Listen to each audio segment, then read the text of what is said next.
Hello again, everybody. Gwen Lawrence with another regeneration pre or post-game yoga routine for any and every sport and position.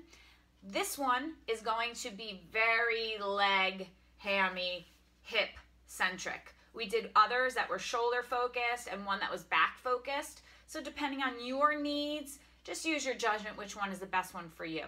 This one's a little bit longer. You're going to need a timer and you're going to need a block and preferably a mat so that you have some cushion underneath the knees at times.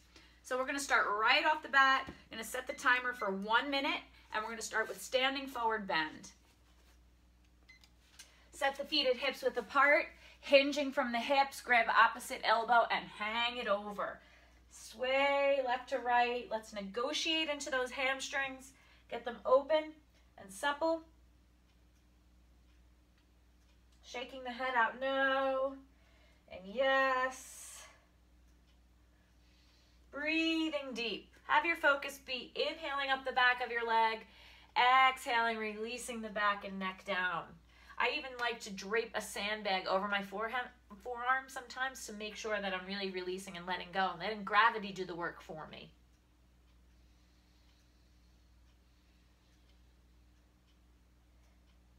Gentle taps, not bouncing.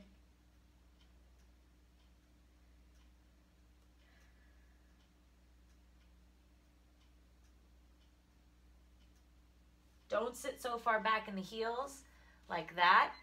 That slams the brakes on your hamstrings. You want to be right in the middle of your foot.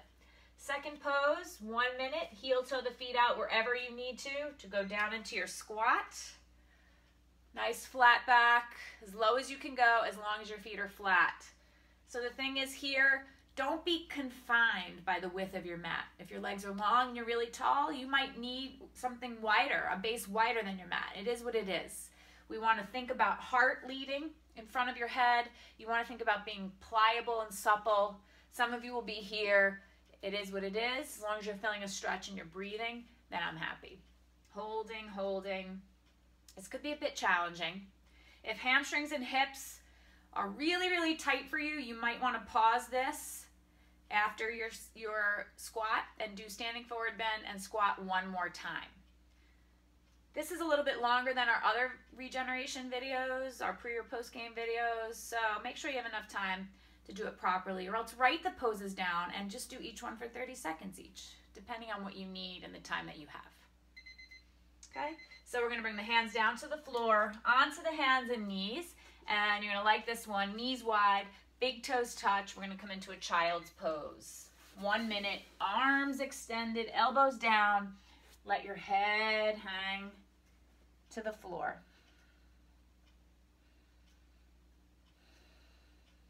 You could walk one arm out at a time, increasing the stretch in the rib cage, couple breaths each side. Walk the hands out a little further. Also pull the hips back and just feel how nice that feels to release that low back.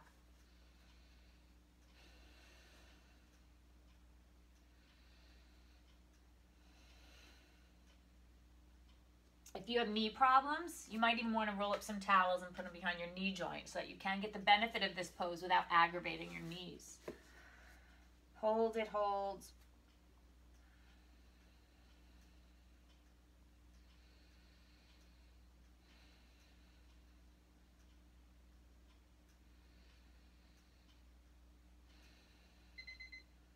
And we're going to come out of that nice and easy onto your hands and knees. You don't need a recovery from child's pose, but we're going to come onto the forearms now. Sphinx pose. Just give your hip flexors a little chance to open up after being in child's pose. We're going to set the elbows up right under the shoulders by wrapping your fingers around your elbows to measure it out. Palms flat to the floor, and here's your Sphinx. Set it for 1 minute and hold. If this is hurting your back, you could tuck the tailbone, engage the butt a little bit more, or you can make the elbows a little wider until your back is ready to accept that degree of back extension, which really isn't that much. If you're a pro athlete, collegiate athlete, high school athlete, you need to have this much extension in your back. If it's really good, you can go ahead and straighten the arms and hold it there. If that's too much on the back, let it go. You want to know the difference between good pain and bad pain. Breathing through the nose. Coming up out of that low back. Don't sink into it. Come up out. Get really long. Get really strong. Remember, you're trying to regenerate, right? Not kick your butt.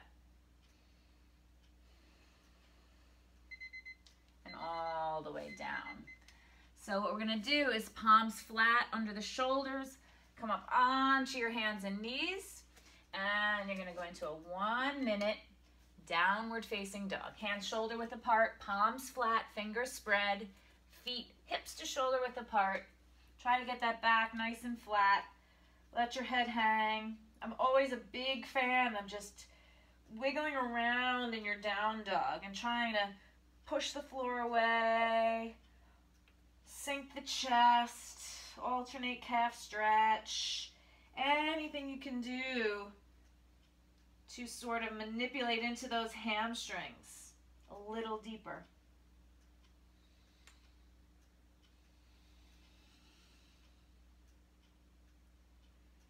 One minute hold, breathing, never giving up, just staying calm and cool here.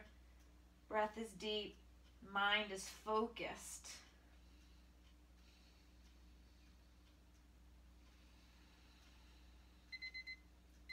And we're going to come onto the hands and knees, and we're going to go into our crescent lunge series. So we're going to bring the right leg forward.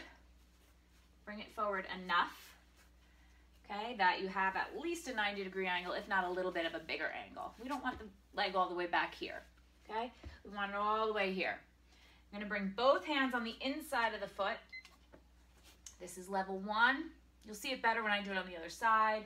Level 2, you might be able to bring your left elbow to a block or even to the floor, maybe both elbows to the floor, depending on your flexibility that day, your tightness level that day. What you don't want to do is disengage that right big toe off the floor, okay? We don't want to do that.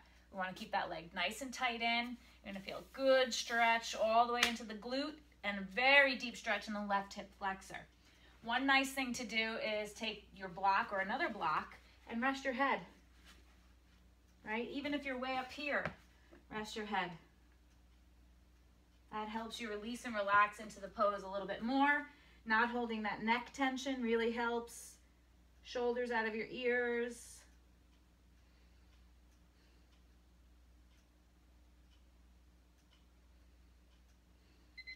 So we're going to come up. Same position. We're going to pivot on that right heel. About 45 degrees out. Knee follows. You could do a nice little twist over that right shoulder. Same thing. You're going to come down. Just different angle on the hip because your hip is turned out now. Your knee, your foot, and the hip femur bone, right? Maybe you go down the forearm, maybe you don't. Maybe it's better down here with the turnout, or maybe it's worse. But it's definitely a little bit of a different angle.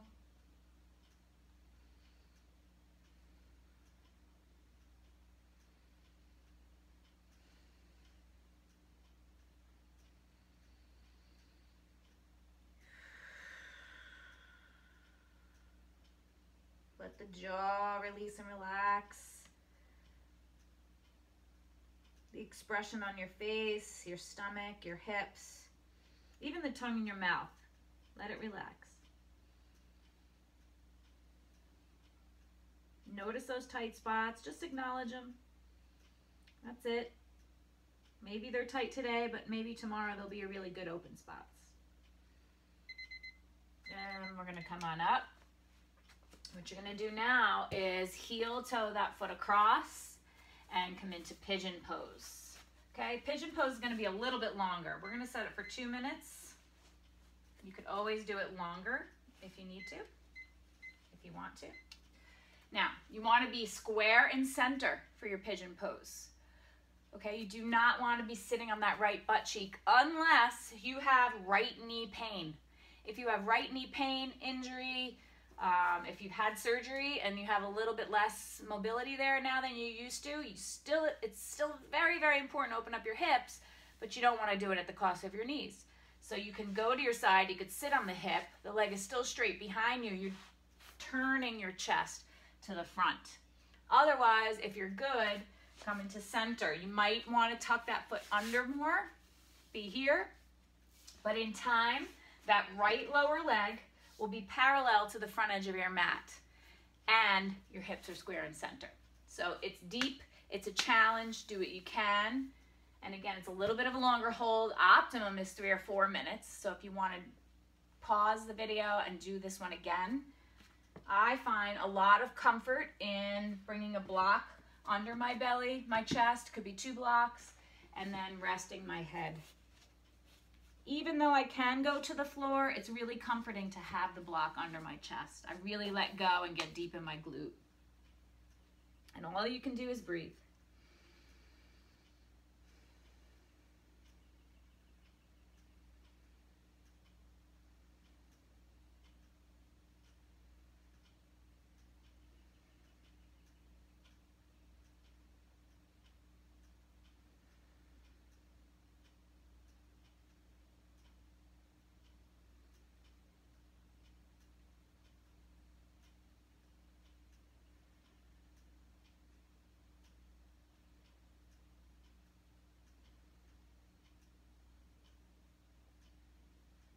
Relax the belly, relax the legs, relax your neck.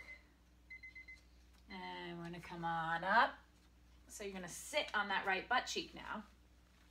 We're gonna go into Wheel of Life. And you're gonna bring the left knee, the back knee, up against your right foot, okay? You wanna take a block, you may even need 2 blocks here. And you're gonna turn the chest, you're gonna turn the torso as much as you can. Once you meet resistance, you stop. You want to be really tall and long here. If you go to rotate your spine hunched over, you're going to really lock up quick. If you're long and extended, you're going to have more rotation. And that's what we're looking for. More flexibility in the spine, more suppleness. Now you're going to take, once you meet your resistance, take your block. You're going to rest your chest and belly on the block.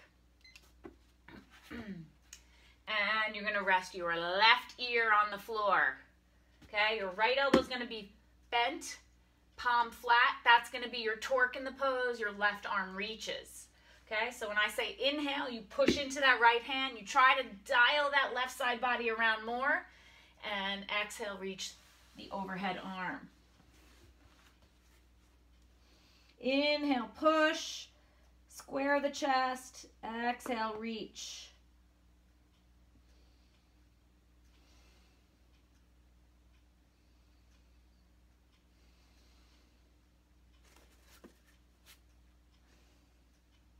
Your right arm is really doing a lot of work here.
To come out of this, turn your head, slowly bend the elbows, and use your arm strength to press up. Boy, is that amazing. That really releases my back. I feel totally crooked now. We know we got to do the other side. But wow, really opens up the whole spine, the shoulder, the neck, tailbone to the skull.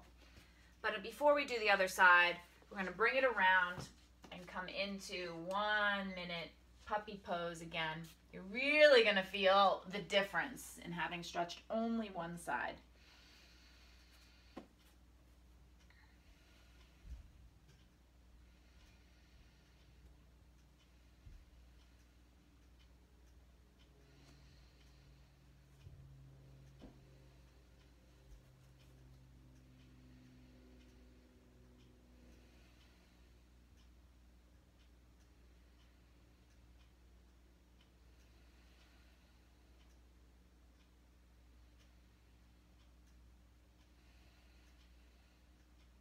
Deep breathing.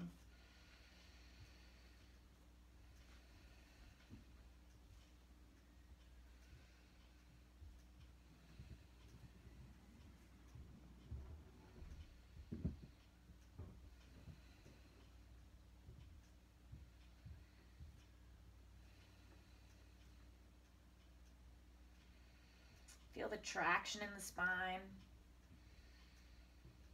Expanding the lats and the shoulders.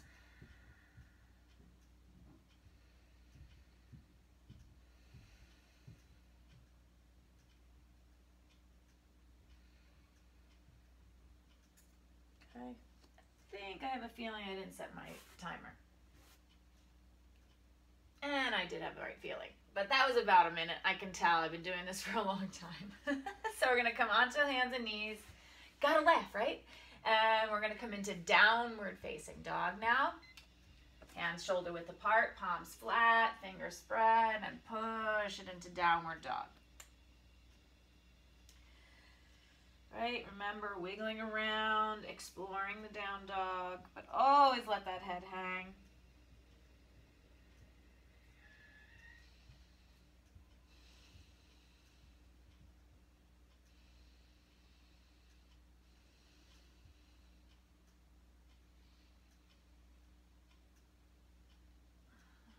Shoulders, neck, spine, hips, hamstrings, calves, Achilles tendon, bottoms of the feet, wrists, everything. Plus we're building some functional strength, honing the focus.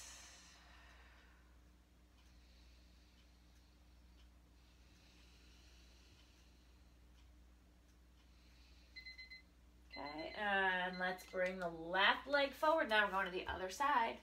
Okay, bring the block, set the timer 1 minute. Both hands on the inside. Left big toe is flat this time. You could give it a little twist if you want. Some of you will be good enough right here. Some of you will be able to bring your right forearm to a block. Sinking, feeling that right hip flexor, left glute. Trying to keep that back nice and flat. So try to avoid being here and really pulling back. You want to press in. We want to move everything forward. Another great option is using the block for your forehead.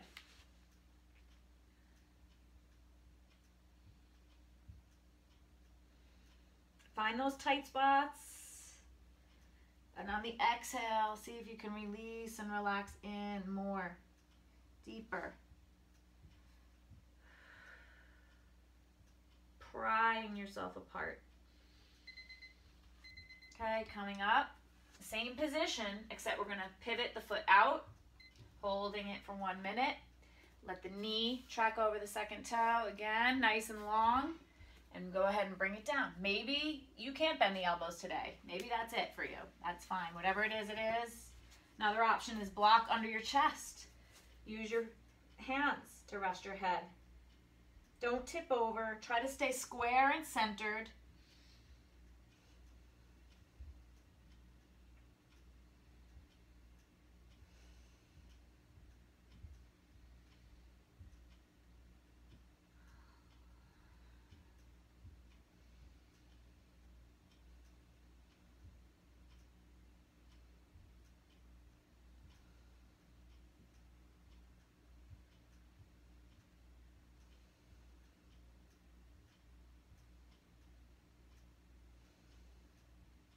Jaw is relaxed, belly is relaxed. Moving forward and down.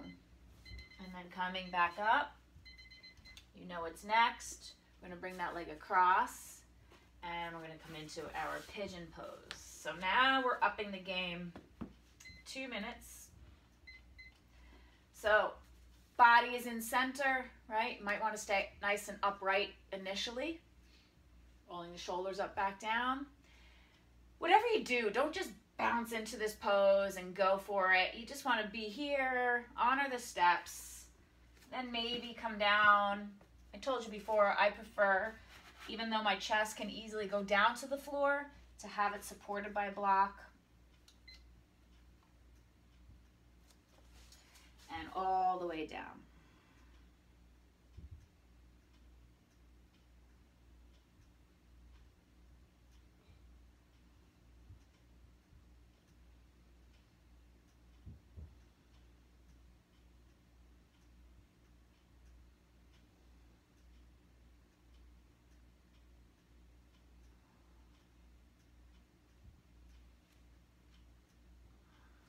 Getting into that glute. Right hip flexor, relax the belly, relax your head, your neck, your jaw.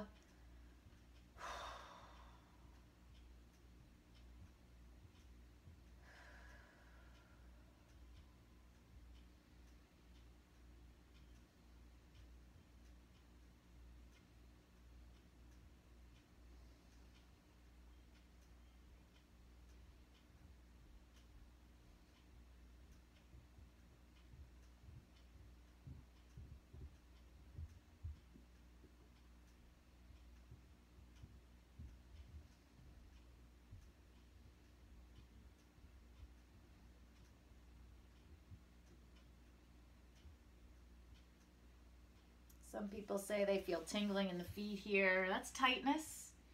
If it's pain that you feel like you have to run away from, that's when you're going to come out.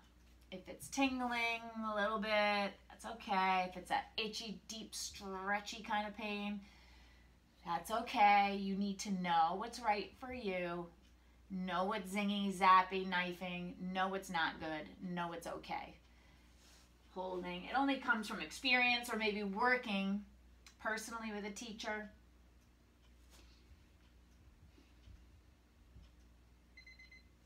Okay, and we're going to come up and actually sit on that right butt cheek now. Wheel of life, other side. Right knee up against your left foot. Take the block with you. Remember, we're going to be nice and long. Turn, turn, turn till you meet resistance. And once you can't turn anymore, chest and belly to the block. Left elbow bent, left palm flat. That's your workhorse. That's what's going to rotate the body around while you reach the right arm and rest on the right ear. It's really important that if you're going to use a block under your chest and belly, you should have one under your head as well. If you use the floor, then your head can be on the floor. Okay, I just have one today, so what I'm going to do is I'm going to let it go this time on this side.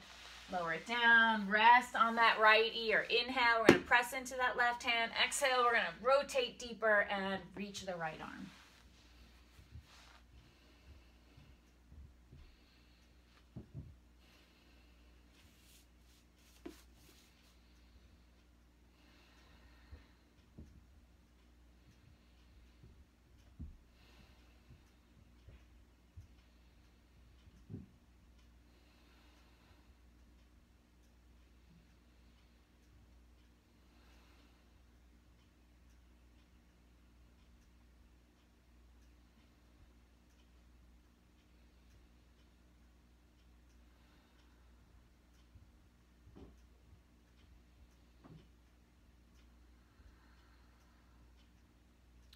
Push left, reach right, rotate, rotate. Body is heavy, head is very heavy.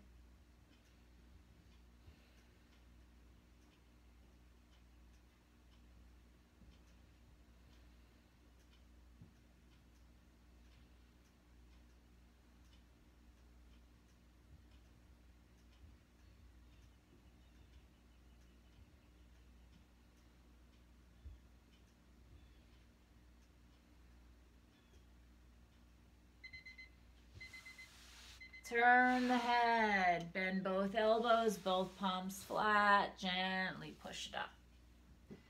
Now we feel a little bit more equal. So what we're going to do now is come on to the hands and knees. Another 2-minuter. You're going to either love me or hate me here. But I can guarantee you'll be better for it, okay? So what we're going to do is tuck, heroes, toes tucked. Tuck the toes under. Heels are straight up to the sky. You're going to go ahead and sit back. Set the timer for 2 minutes, okay? Some of you are going to freak out here and you can't go. If you are in an acute situation with a turf toe, you probably don't want to do this right now. If you have plantar fasciitis, this is going to be your healing method going forward, but when it's an acute stage, you might not be able to do this either. If you're good and it's stretchy, hurt, you're going to stay. If you really, truly can't, you can lean forward a little bit. You can put your hands down a little bit, but ultimately, shoulders over hips, right over that ankle joint and toes. We're stretching out the bottoms of the feet, the plantar fascia, Achilles tendon, through the heel of the Achilles tendon and calf, bottoms of the toes. It's going to give you more power to push off. It's going to open up those stiff feet. If you're a hockey player, this is really important because you're stuck and locked in the boot. If you're a skier, this is really important. If it's easy for you, tuck the tailbone under and go ahead and lean back. Okay? If it's not, it's not. It just is what it is. These are very small little muscles we're opening up here, unlike the hamstrings and the back. So these are gonna, this pose is gonna change rather quickly as long as you hold and stay. Do not let the heels drop out. That's not only gonna torque the knee and the ankle, but you're laying off the big toe, which is our prize package stretch here, so stay. Breathe and hold. My athletes, my pros hate this one too a lot of the times. I'll have a handful that find it completely easy and amazing, and then others that are just cursing me out and freaking out. But you're safe. Your toes are not going to break off. I promise you that. I hear that all the time. I've not lost a toe in 25 years of teaching my athletes. Just hold and breathe.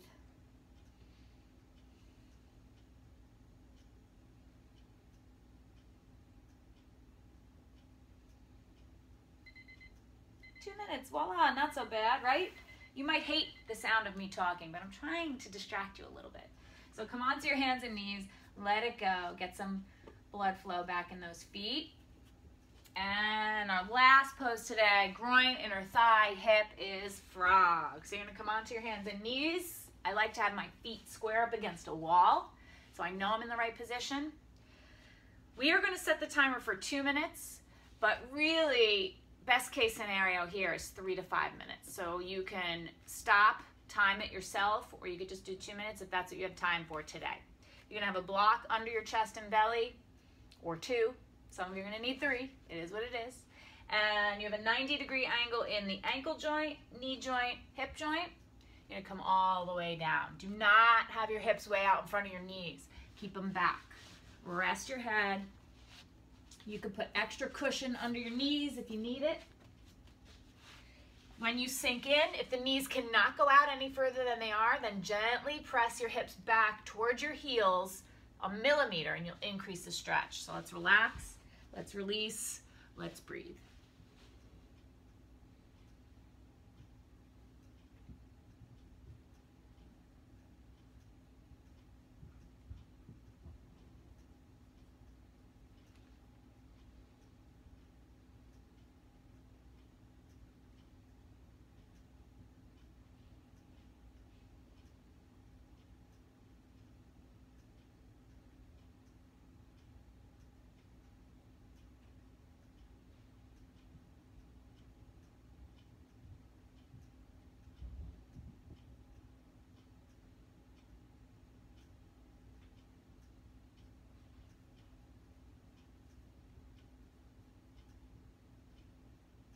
Whatever you do,